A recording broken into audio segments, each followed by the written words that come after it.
Hello everyone, welcome back to By the Book, Playing by the Rules, whatever I'm going to eventually name this. And in the last episode, we got transported to a magical country named after our town. And in this episode, we're placing Sprom. So I'm gonna throw up a map right now with a bunch of numbers on the locations. And we are doing a setup called, I believe... Yeah, we're doing a setup called Locke's Bounty. And I will post a link in the description of where... it shows what numbers to place everything on. It does matter where you place things. We're placing this on 22 here. There is a treasure hunting mechanic wherein where you place things on the map determines what items you get. And there are so many different combinations, I don't know if all of them have been explored yet. There's just a set of, like, a couple of good setups. I generally use Perfect Evilise, which is gonna be in that link there, but this is a really good setup. So this is where we get all of our, so that's just an information board. This is where we get all of our missions. And we'll just take the first mission here. They're just looking to grab some herbs. So if you notice, oh, you got any mission items? So some missions require items to complete, and he'll show you, if you have it or not. We are cool with the mission. It will cost money. There's essentially a finder's fee for any missions you pick up. But the reward is always worth the finder's fee. Not that money is ever an issue in this game. You're gonna find rapidly that you're going to have more money than you know what to do with. Where can you start? When can you start, Kupo? Right away. When can we start? Let's get ready then. I want to make your first mission a success, Kupo. Sorry, I'm adjusting my mic over here. So that'll show you the info. There's a monster rank, a shop, and pretty much every town has something. Like, this is where the prison is located. That's where, if you break any laws, you'll that's where you'll go. And if you notice, I pressed L there. This shows the current law and the recommended you use. So if you use forbidden items, if it's items or, like this says, swords, spells, or abilities, you can either get a yellow or a red card, depending on how severe the law is. Does it show... It doesn't show the star rating. It's a 1 through 5 rating. Red will always send you to jail. Yellow can be any variety of different bad things, money penalties, whatever. But if you use the recommended item, or ability or spell or whatever, you actually get a judge point. And if you notice, I go over here, and the law changed. The law changes every day. So you have to plan your missions accordingly. And if you go and you hover over where you want to move, it'll show what the law will be. So protect and poison, that's fine. Nobody, none of our people can use protect, none of them have poison, doesn't matter. Mission, herb picking. We'll have to deal with these monsters first. Then we can gather those herbs. I told you our clan does rough work, Koopa. Alright. Oh, no, I don't wanna... Okay, yeah. So, you press select to, view the law. You can check your items and what you've got equipped. Obviously, everyone's gonna be completely outfitted. You're gonna have one of every race to start out with. and you can only have... This one's 6 people on the field right now. Unfortunately, a lot of the times, Mont Blanc is going to be a required party member. Same with McStabby. So it's a good thing that at least McStabby can do some stabbing. You, however, I feel like you're going to be doing a lot of hitting people with your staff for a while. Something I want to point out that's going to become relevant later. There is a mechanic in which you can capture monsters. If you notice in that first town, there was a monster bank. There are a few monsters that only show up in like 2 or 3 battles. This is actually one of those battles, but it's at a point in which you can't catch the monster in question. It's actually, I believe, let me take a look. But I believe, yeah, it's this red goblin over there. Oh, and if you're out of the menu, you can press left, and it'll show you the turn order, which is very useful. And you can hover over anyone to get information about them. Let's just have my healer wait over here. He's gonna eventually become a beast master, and he's gonna be our main beast wrangler, essentially. So we're gonna move people over. I'm gonna go this way because my back is defended there. I don't have to worry about that fairy sneaking up and hitting me. I want to kill that fairy as quickly as possible. Fairies are jerks. Fairies are the biggest jerks in the world. They have huge area of effect spells. They have, see, like, so, if I wasn't... Oh, whoa, wait a second. Oh, right. So if I wasn't doing a, stabbing-only run, you can see that's great. Look how much damage that does. It doesn't have a great chance of hitting because they're facing me. Like, magic in this game is absolutely overpowered. It's crazy. It's crazy good. But, we're not doing that. We're gonna do things the hard way, one stabbing at a time. I don't know, I might play the sequel to this game, but it's a lot harder, and I don't like how they did the law system in it. I don't think it was as good. I think it was still a good game, though. So, look at me arching right next to the poor goblin. Archer's Paradox has nothing on me. Although I guess you could just... I always imagined when you were... I've got myself in kind of a bad situation here where I'm gonna be back to this monster. I always imagined when you were arching next to someone, you were essentially holding your bow right up to them and just smacking them with the arrow. No chance to dodge. It's not actually traveling through the air. Let's see. So let's go whack this guy. Now what was I saying? Oh, so as we go along, we're gonna get an ability, we get abilities like counter an attack. If somebody hits you up close, you get to swing back at them, essentially. There's a couple of abilities, when combined, that make a character... that make close-up characters completely broken. Like, no chance of anybody having any chance, essentially. And that combination is, Double Strike and Strike Back.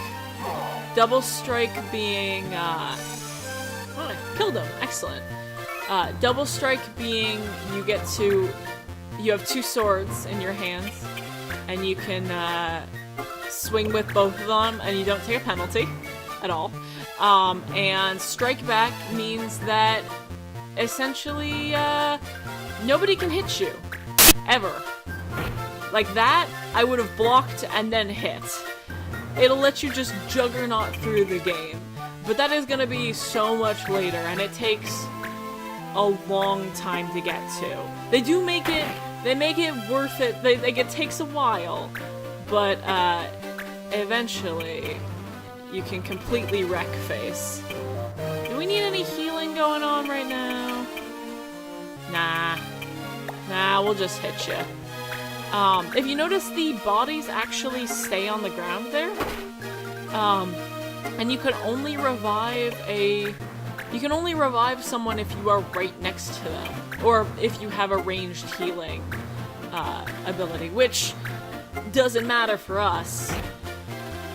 Ranged abilities? What are ranged abilities?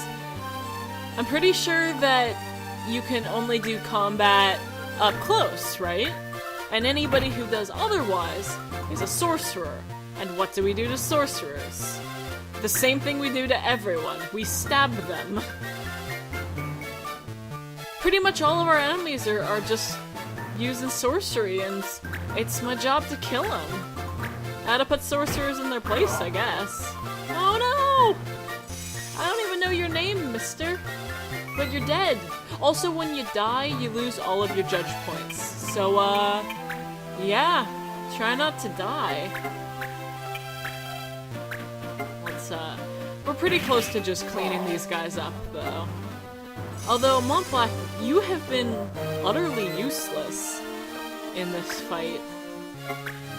Please do some work.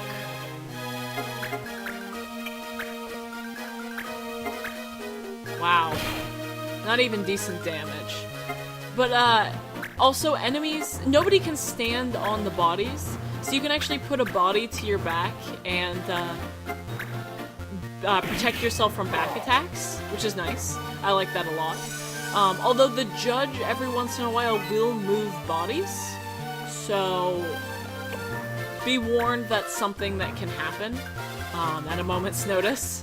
I'm not actually sure if there is a point in the battle in which he's like, yeah, this is the time to move bodies. But he'll just do it at random. Let's, can you kill this fairy off? If you can hit him. Excellent. Beaten to death with a staff by a healer. Do no harm doesn't apply in this world. Alright, you can't get quite up close to them. Let's, probably shouldn't have faced that way. Yeah, see, there he goes. Moving bodies. He doesn't move them very far, generally. He just tries to move them, out of the way of the main battle. Which is nice. There's another problem with, Moogles in this game. They're really, really squishy. They've got no defense. They get absolutely eaten apart by ranged people. And they have no chance against in close quarters. No chance. They can't wear good armor unless they are Moogle Knights. And Moogle Knight is so hard to get to. I don't remember the exact requirements. You need certain skills to change jobs in this game, besides some core classes, but it just takes a ridiculously long time to get to Moogle Knight. It's barely worth it. That grows all over the place, Koopa. Huh? Really? You klutz. You ditz. Ditz is better. I used to pick it all the time when I was little, Koopa. The info fee for this mission was cheap, wasn't it? Well, it was pretty cheap, I guess. That figures. Still, it's probably good to start slow. Let's pick us up some herb. You really didn't check on the mission he picked up? Why are you letting him pick missions? Alright, herb picking clears. Alright, let me pull my map up here for a second. Okay, we're placing that on 10, which is... yeah, right here. By the way, it'll do a little, like, shake whenever there's an item there. Obviously, we're not going to get any little shakes until we start placing things next to each other.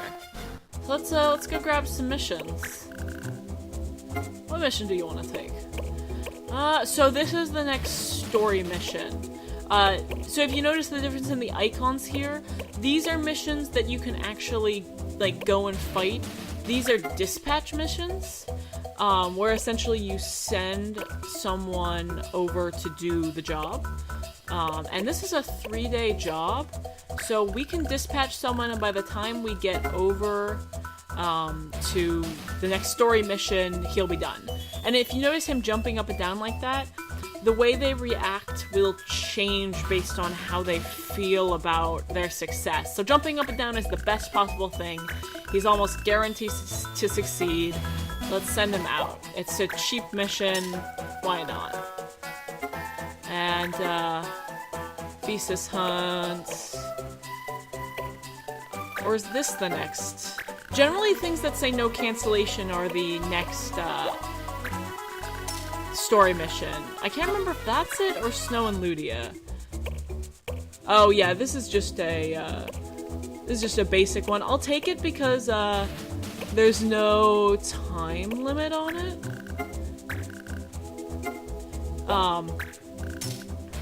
Well, it might as well. Alright, and you can quit missions from that menu. Let's go shopping.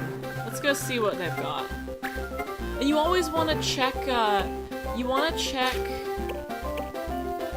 let's see. First of the month. Actually, let me explain, before we go shopping, let me explain, the month system. Every month is 30 days, I believe. And the first of the month is generally when missions on the board change and items get, stocked. So, not every month, but sometimes when you come on the first of a month, they will have new items, which is really good, because items are how you get abilities. Like, if you notice here, that shows the catch ability, which can only be learned by red mages and jugglers. We don't actually have any of those right now, but we do have a bunch of soldiers. We are gonna need to transition into being a fighter as quickly as possible, though. I do think ultimately we're gonna be a paladin. Paladins are a lot better for the close-up combat. But we're gonna end up being pretty much everything a human can be, except probably the, what's it called? Except probably the, the mages. The mages. We don't want to be a mage. Because mages use range stuff, and I don't know what that is. So if you notice, like, even now, I can buy so many items. Just more items than I would reasonably need at this time. It's just so easy to... It's so easy to buy, essentially, one of every, one of every item. So let me equip people, and we will head up to that mountain. Oh yeah, I'm changing this guy's job to Beastmaster, so that I can transition him over and start hunting people. And whenever you change jobs, it unequips everything, so, be aware of that.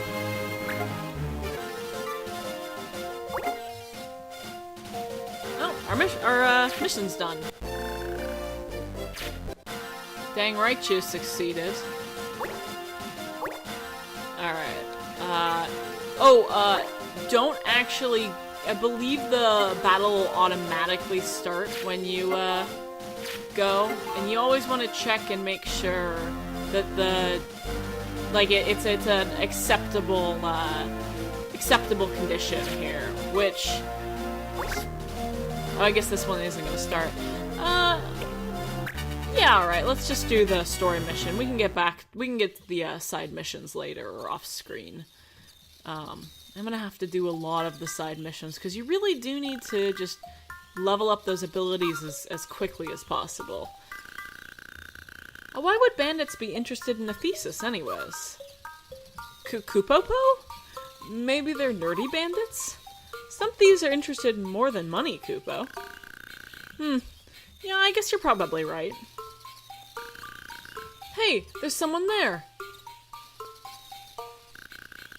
This isn't what I asked for. I want Coleman's thesis, not Delaley's. Hey man, we got you a thesis, just like you asked. Well, I can only give you half of your fee, then. That's not an option, Gramps. Pay up. Looks like you were right, McStabby. The bandits just wanted money after all, Kupo. Don't worry about that. Let's get the thesis back. Hey, you! That thesis is stolen property! Hey, stop! What's that kid yelping about? Hey, you're doing a bad thing! You should stop! You should stop doing that!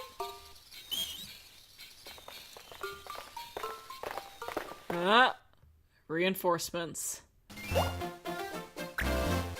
Alright, so in the next episode, we are going to be engaging in this battle, fighting for that thesis, and hopefully clearing him out without too many casualties, because there are a lot of ranged people up on the high grounds, which kind of sucks. Alright guys, see you in the next episode. Bye-bye.